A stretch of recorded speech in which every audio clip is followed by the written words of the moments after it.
So they always put us over here by the stage.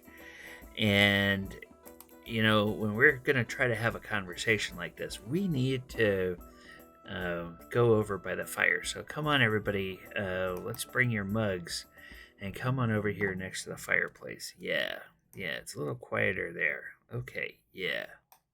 All right. Okay, everybody, and welcome to Monster Monday. I am DM Gallibond, and this is Monster Monday for May 16th, 2022. And tonight we are continuing our look at the monsters that come out of the Strixhaven Campaign, and we are going to be having a look at the Oriq. The Oriq are a monster that was introduced to D&D out of Magic the Gathering, along with the Strixhaven campaign, and it does have some origins in the Magic the Gathering multiverse. So we're going to go ahead and dive right in now. As you can see here, we have several Oriq that are in Magic the Gathering. This is a legendary creature, Extus, Oriq, or Overlord. And Extus is the person who is the head of the Oriq, because the Oriq is not an individual creature. It's supposed to be a whole order of creatures. However, for a whole order of creatures, we don't get that many examples of Oriq in either Magic the Gathering or in D&D. So we kind of have to fill that in, and I'm going to talk a little bit about that later. Okay, so the Extus, the Oriq Overlord, like I said, he's a legendary creature, human warlock. He gets double strike. And in mechanical terms, in the Magic the Gathering game, that means that every attack phase, he can attack twice. And then he has the Magecraft. Whenever you cast a copy of an instant or sorcery spell, return a target non-legendary creature card from your graveyard to your hand. So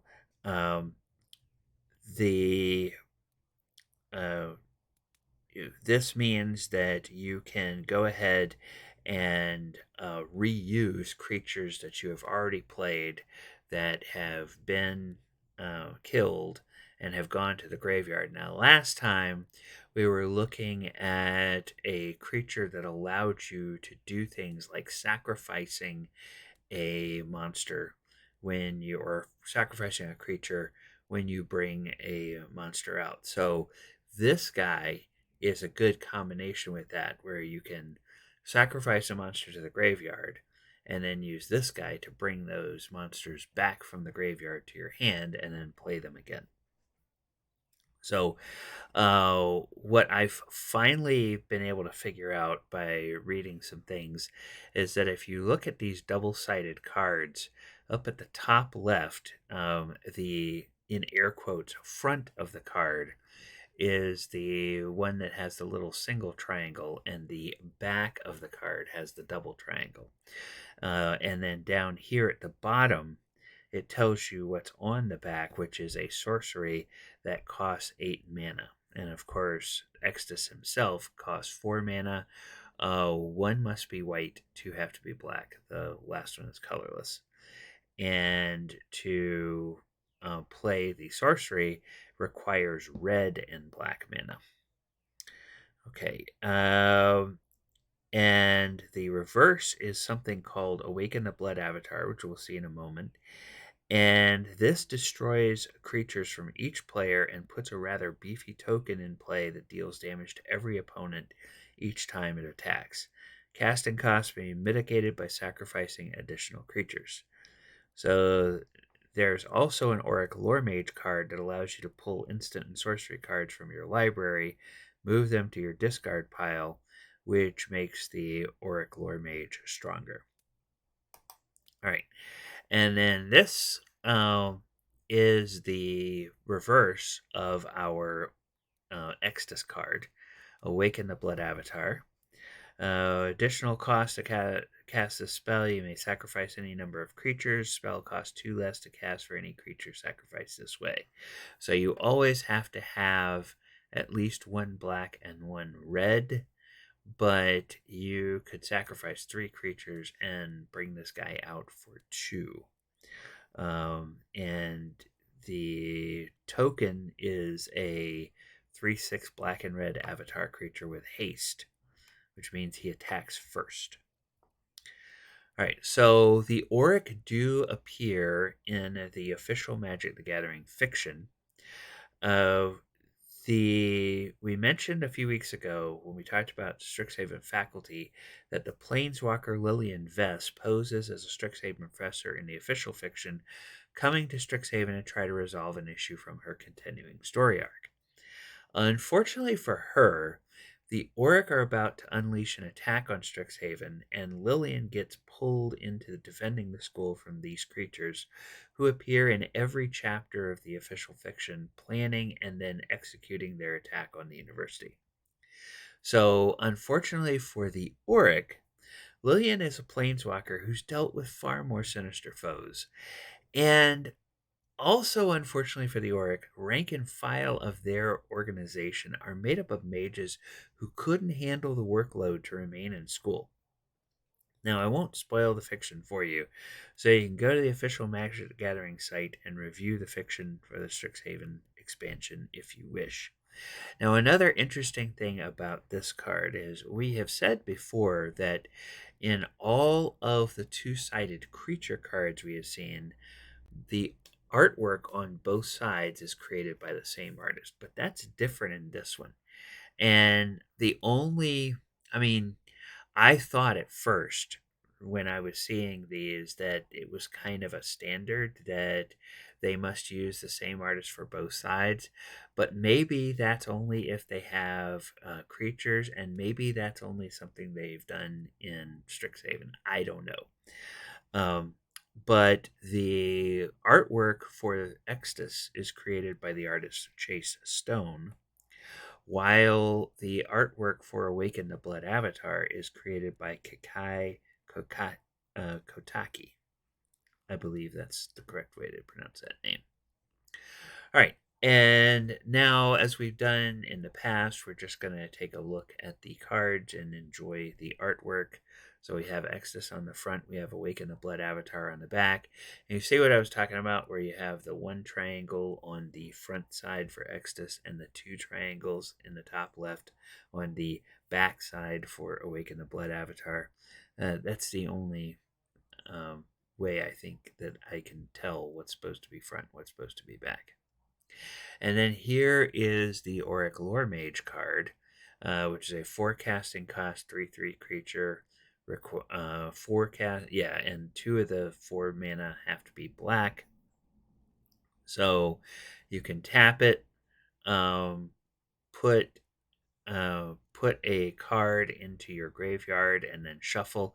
If it's an instant or sorcery card, put a +1/+1 counter on the Oriq Loremage. So basically, you sacrifice spells, and the Loremage gets beefier and beefier.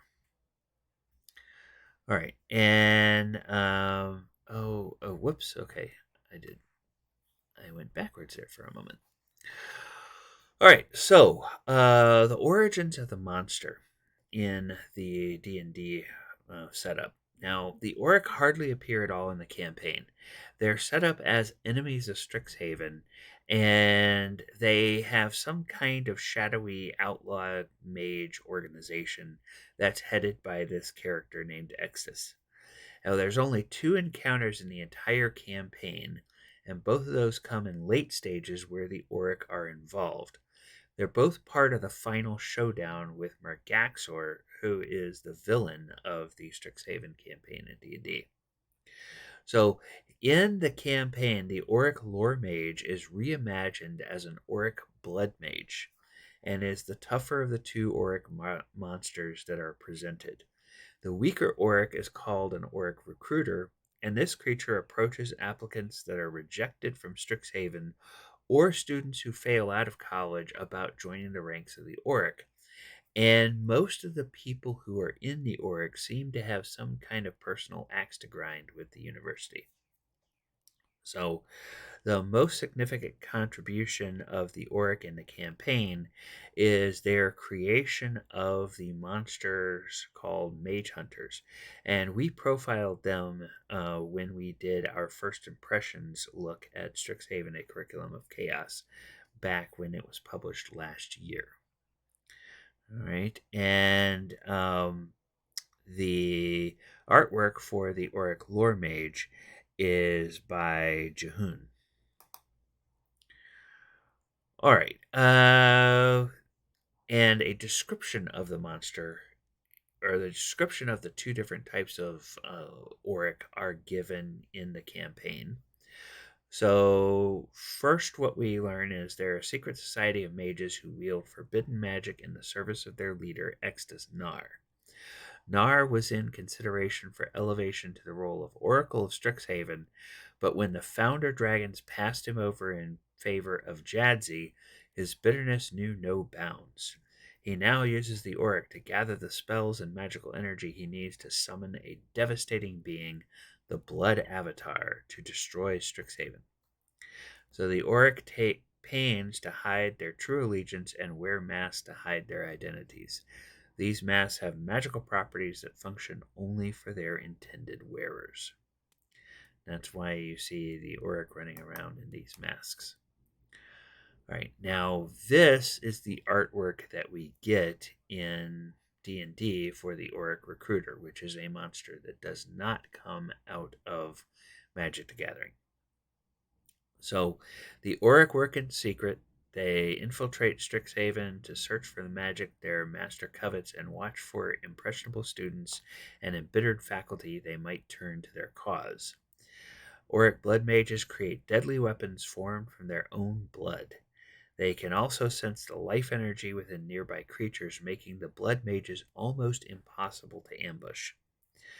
So then Oriq recruiters are subtle mages who infiltrate Strixhaven in service to their order. They are adept at blending in, watching for powerful but underperforming mages and students who have fallen through the cracks of the institution. The recruiters approach and befriend these individuals either as potential recruits to the Oriq or as assets who can help the Oriq acquire spells, rare spell components, or knowledge from Strixhaven. All right, and as with a lot of the monsters we've seen out of Strixhaven, the Oriq are humanoids. And we've said so much about the humanoids in Strixhaven. You guys probably can tell me everything that is about them, but they're basically humanoids have one head, 2 arms, 2 legs, walk upright, and usually have a culture and a language. All right, now we're going to go take a look at the mechanical features of the Oriq. All right, so let's do that. We will first go over and we will look at the Oriq Blood Mage, not the Oriq Recruiter, the Oriq Blood Mage. Okay, so the Oriq Blood Mage has an armor class of 16, and there's a little tag there that says Blood Aegis. And what that means is the AC of the Blood Mage includes its Constitution modifier while it isn't wearing armor or wielding a shield. So it's a humanoid warlock. Now we notice that the students are all wizards, so the Oriq are warlocks. And we also noticed when we were looking at the faculty a while back that the faculty are different kinds of spellcasters. Some are wizards, some are sorcerers, some are warlocks, some are bards. And I think maybe even one was a cleric, if I recall correctly. So the Oriq Blood Mage has a little bit above average stat block. Intelligence is its main stat. It has resistance to necrotic damage, passive perception of 11, common plus any 4 languages, CR 9. AC, okay, we already talked about the Blood Ages. Then the Oriq Mask. The Blood Mage wears an Oriq Mask. While wearing the mask, the Blood Mage can't be targeted by any divination magic or perceived through magical scrying sensors, and it adds double its proficiency bonus to Charisma Deception checks. Now, what does that sound like? Well, if you've played through the Waterdeep Dragon Heist, that sounds a little bit like the effect that the regalia of the Masked Lords of Waterdeep is supposed to have. They have an outfit that covers them head to toe, and it keeps them from being scryed, so you can't tell who is inside the suit. And then it also modifies their voices, and it makes them all the same height. So when they come into the room, you can't tell male, female, old, young, what race they are, anything like that. They're just they're just all supposed to be uniform in terms of their appearance and the way they sound. All right. The Oriq Blood Mage also has Sanguine Sense. While the Blood Mage isn't blinded, it can see any creature that isn't undead or construct within 60 feet, even through total cover, heavily obscured areas, invisibility, or any other phenomena that would prevent sight. So that's because of that ability to sense the blood in other living creatures, which is why it doesn't work on undead or constructs. So it makes 2 Blood Lash attacks, melee spell attack +9, reach 10 feet, deals 3d10 +5 necrotic damage, and if it's a creature, target can't regain hit points until the start of the Blood Mage's next turn. And then it has its recharge ability, which is Blood Boil. Recharges on a 4 to 6. Chooses a point within 150 feet and in a 20-foot radius, so same size as a fireball. Centered on that point, filled with a burst of searing blood red mist.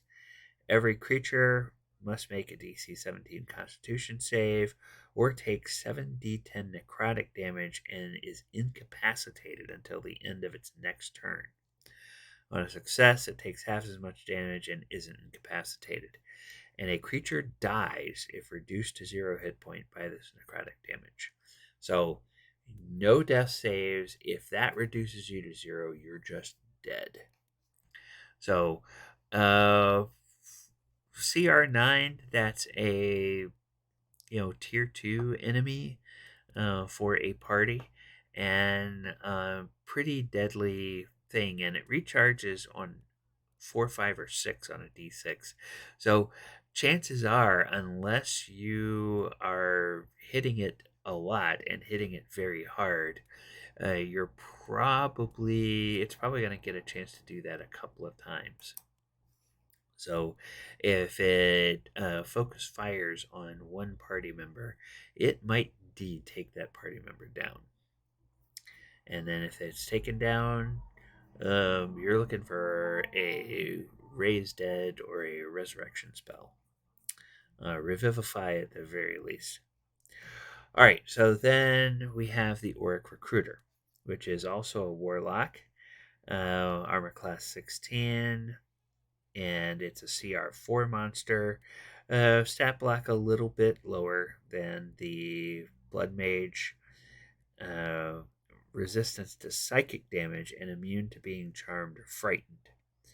Misdirecting defense. AC of the Recruiter includes its charisma modifier while it isn't wearing armor or wielding a shield. And Oriq Mask. While wearing a mask, can't be targeted by any divination magic or perceived the magical scrying sensors.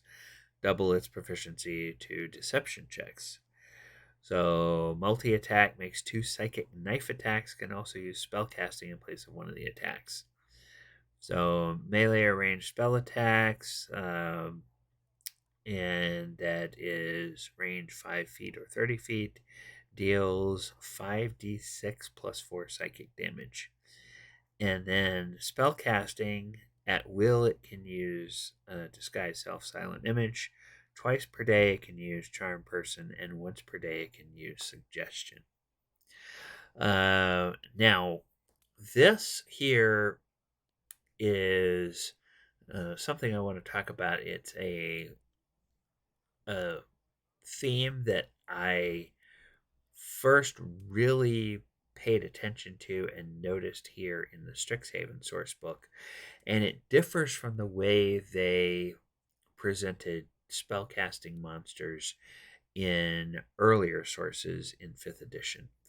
Now, what they used to do is they used to say that this creature is a such and such level spellcaster, and then they would give the number of spell slots and a suggested spell load for all of the first level spells, second level spells, third level spells, etc., etc., etc. And so you would have all of that at your ability. Now, what they said last year at the D&D Days event, or whatever it was called, it was a promotional thing they had back in September of last year.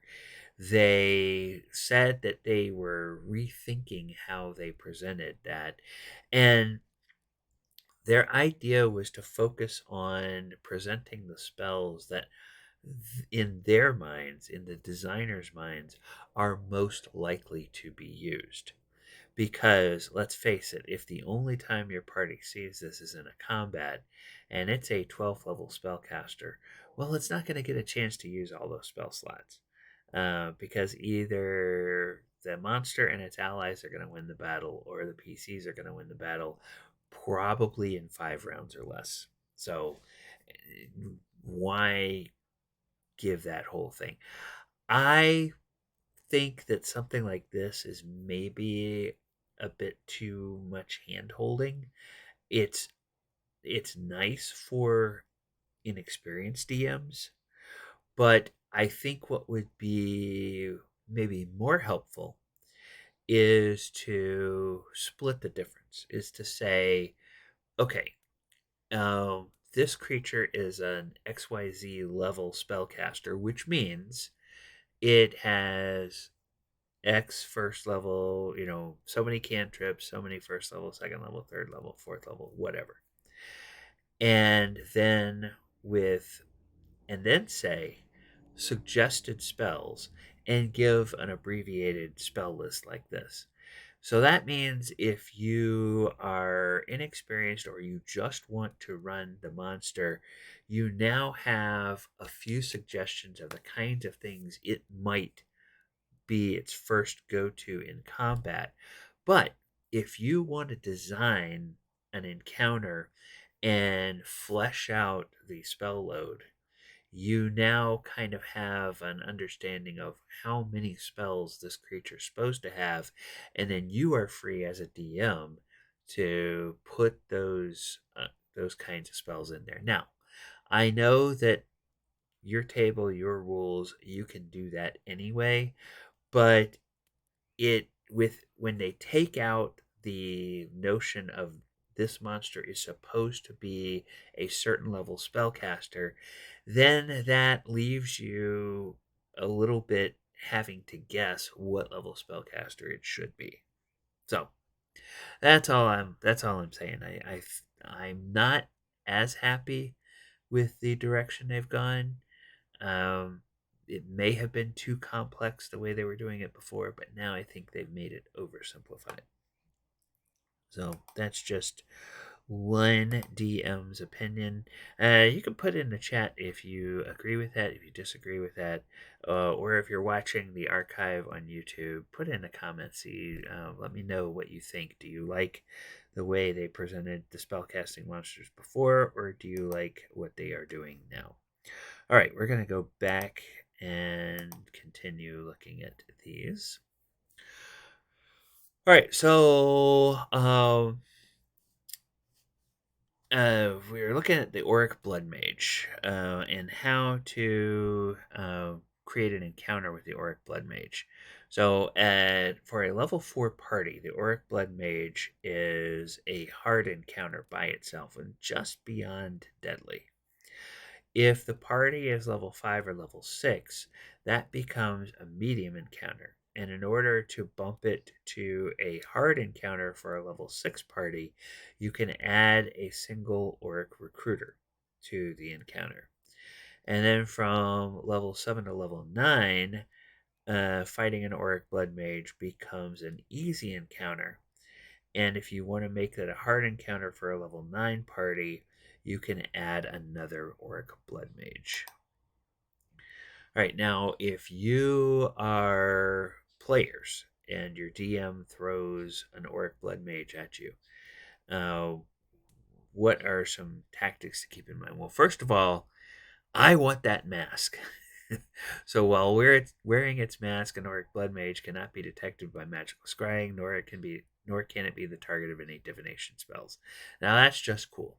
Unfortunately, as written, they say the masks are specifically tailored to each individual Blood Mage, but in D&D, there's that thing called attuning. So maybe in your game, if you wanted to hand those out, you could just call them attunable items and say that they take up an attunement slot. I don't know, maybe. Second thing to remember, you can't hide. As long as the Oriq Blood Mage is not blinded, it can see any living creature within 60 feet despite full cover or any other phenomenon that would prevent sight. So that means if you are walking, if you're trying to sneak up on the building where you think an Oriq Blood Mage is, as soon as you get within 60 feet, it's going to be able to tell where you are. And because, as long as it's not blind. So, death magic. All the blood mage's attack deal necrotic damage, and resistance to this damage type would be a good thing. And just like the character in Seinfeld said, no death saves for you. So, if the blood mage reduces a creature to 0 hit points with its blood boil attack, the creature dies without the opportunity to make any death saves. Now, if you're behind a screen and you want to throw an Oriq Blood Mage out, keep a few things in mind. First of all, ignore cover. So once the PCs get within range of the Sanguine Sensibility, remember that unless the Blood Mage is blinded, nothing can prevent it from seeing the PCs and what they're doing. So use that to your advantage, DMs. Let them think they're being as clever and stealthy as they want to be, but you know exactly where they are and exactly what they're doing, and you can unleash your attacks for maximum effect. Second thing, big opener. Blood Boil recharges on a 4 to 6, so it's a good opener, and if the Blood Mage is the alpha monster in an encounter, it will probably have a chance to recharge before it dies. Instant death.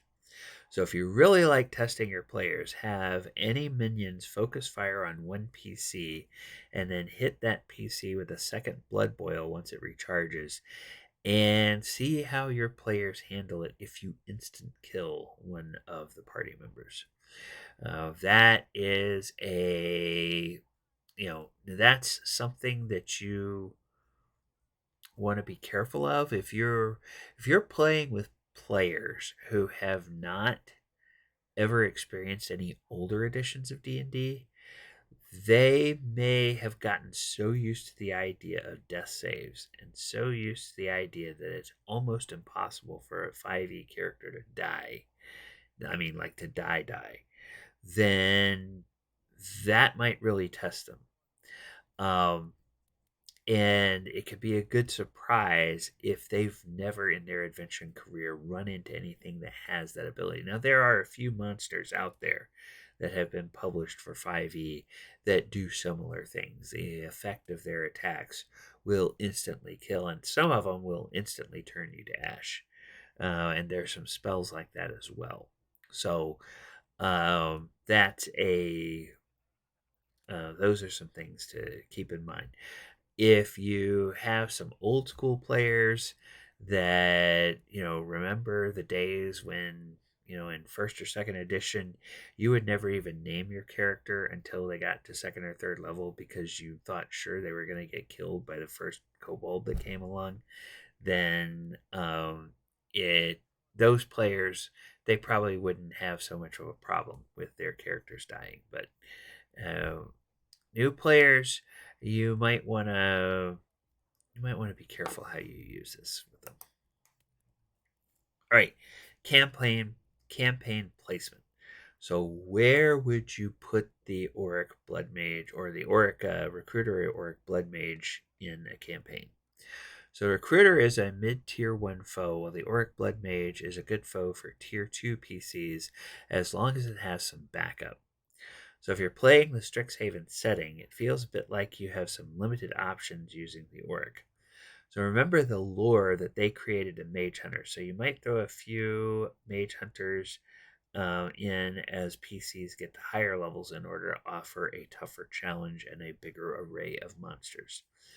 So outside of the Strixhaven setting, an Oriq Blood Mage would make a wonderful mid-level assassin for a magic-based organized crime syndicate. Its ability to avoid being scryed and to see targets through any kind of barrier that prevents sight mean they can even kill a mark while inside a nearby building. So that that would be a thing that you could do with the Oriq Blood Mage. All right. Now, when we reskin the Oriq Blood Mage, we just looked at one option for the Blood Mage outside of the Strixhaven setting. That's making it a magic-based assassin. But here's a few other ideas. So your Oriq Blood Mage might be a spy, a powerful spy in an enemy mage army. Blood Mage might be a necromancer from another plane of existence. You could have some elemental variants of the Blood Mage whose attacks deal cold, acid, fire, lightning, or thunder damage. And then if you change the damage type again, you could have it be some kind of celestial enforcer from a god of very strict justice. So change the necrotic damage type to a radiant damage type. And, maybe make it be an enforcer for like paladins. Paladins for a god of order and justice. So that if paladins do anything to step out of line or do something that steps out of line far enough, they might earn the wrath of their god, and their god might send the celestial creature, which would be your homebrew reskinned Oriq Blood Mage, and the Blood Mage would go after him and use its attack, whatever you called it, to deal radiant damage and perhaps kill the paladin and not allow any death saves. So those are some things that you can think about. All right, so let me take a look over here at the chat. All right, so far I don't see any questions. So what I'm going to do, I'm going to go ahead into the wrap up, and then I'll come back and I will take a look again at the at the chat to see if there's any questions. All right, I have been DM Gallibond, and this has been Monster Monday. We've been talking about the Oriq from Strixhaven. I have several other shows, which this year, I'll be honest, the D&D streams have been challenged this year because of the MLS and NWSL schedule and the fact that they are just like all over the place with what they're doing. So we're missing weeks in all of the campaigns this year. So Walker of Waterdeep is the Planeswalking 5e Sunday campaign. We played session 130 yesterday. We will not play this coming week because there's a home match for the soccer team. And then we'll be back the week after that, and then we'll be off on Memorial Day weekend. So we're getting a few interruptions here in May. Then Wednesday night is the Sword Coast Chronicles. That is a 5e game that goes and looks at various different storylines from the published campaigns, and they have just gone to Chult, and they are just beginning to look at the storyline from Tomb of Annihilation. They are in the Forbidden City of Omu, and they're trying to figure out how to locate and enter this tomb that they've heard about that's underneath the city. Then on the Saturday night game, that's our second edition game, Saturday Night Greyhawk, we are doing the original Temple of Elemental Evil. And gosh, for my poor Saturday players, they are real troopers, but their schedule is getting hammered worst of all by all of the soccer thing. So looks like we will have a game this Saturday on the Saturday Night Greyhawk, but then later in the month we won't have a game because of various different things. All right, all of the streams are on the Twitch channel. All of the archives are over on the YouTube. Now, I want to stop and say, if you are on the Twitch channel tonight, please go ahead and subscribe or follow the channel, and tell your friends about us, and bring some other people to the stream, and hopefully you find it enjoyable. If you're over on the YouTube, please subscribe to the channel, like the video, share the video, and click the post notification bell so that you get notified every time new content drops. Now, today was a drop of a brand new source book. It's Monsters of the Multiverse, and it revealed 200 or so new monsters. It reskinned a few monsters, but it added a few new ones as well. So what I'm going to be doing throughout the week, I'm going to be looking at that source book. Friday night, I'm going to do a live stream, my first impressions of the Monsters of the Multiverse. It'll be of one mic format similar to this. We'll talk a little bit about it. I'll talk about some things I like, some things I dislike. We'll go more into depth about that whole way they've done spellcasting monsters, and maybe I'll try to show a comparison of what they did before, what they're doing now, and then maybe kind of mock up something that I would think would maybe be more helpful, or that I would like better. Which, again, just because I like something doesn't mean that it's the way that everybody has to do it, but it may appeal to some people, or it may inspire you to say, you know what, I don't like any of those three, but what he said made me think of something that I like even better. So, always remember in D&D, at the DM's table, it's always his or her rules, and he or she has the last say. If you are the DM and you don't like the way something is presented in D&D, you are free to change it. And your players may want to whine, but just show them that line out of the DM's guide. DM makes the final decision. Just deal with it. All right, so that is all of what is going on there. Now, one of the things I've learned about Monster Monday is a lot of people, when they're looking for information about monsters, some people care about the history of the monsters, which is one of the things that was kind of the main focus when I started Monster Monday. But a lot of people are really looking about how can I plug in monsters, or reuse monsters, or reskin monsters. So I'm going to finish out my series on Strixhaven. But when we finish with the monsters out of the Strixhaven book, Monster Monday is going to turn from a live stream into a pre-recorded show that will be straight to YouTube. And the focus of Monster Monday will be on different ways you can reskin a monster and how you can make variants of that monster for different tiers of play. So, for instance, if a monster as presented is supposed to be a foe for a tier 2 party, well, we'll show you how to make a version of that monster that would work for a tier 1 party, a tier 3 party, and a tier 4 party. And we'll also talk a little bit about ways you can thematically reskin the monster, which is what we've often done here.